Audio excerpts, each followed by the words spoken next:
AR9 TV Telugu news channel కి స్వాగతం. కాకినాడ జిల్లా ప్రతిపాడు నియోజకవర్గం తెలుగుదేశం పార్టీ ఎమ్మెల్యే పర్పుల సత్యప్రభ రాజాను తెలుగుదేశం పార్టీ ప్రతిపాడు నియోజకవర్గం TNSF అధ్యక్షుడు గవిరెడ్డి గురునాథ్ రౌతులపూడి మండలం ఏ మల్లావరం తెలుగుదేశం పార్టీ కార్యకర్తలతో కలిసి మర్యాదపూర్వకంగా కలిశారు. ఈ సందర్భంగా గవిరెడ్డి గురునాథ్ దేవుని చిత్రపటానికి అందజేస్తూ ఆమెకు శుభాకాంక్షలు తెలిపారు.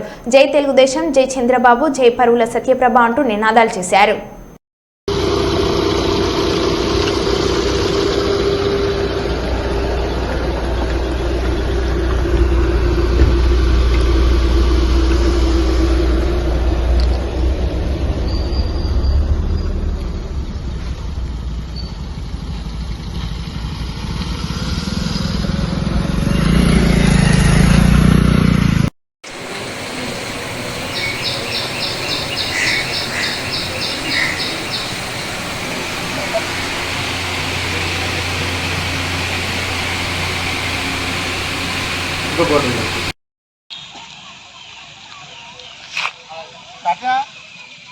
సత్యప్రభ రాజా గారి నాయకత్వం, సత్యప్రభ రాజా గారి నాయకత్వం.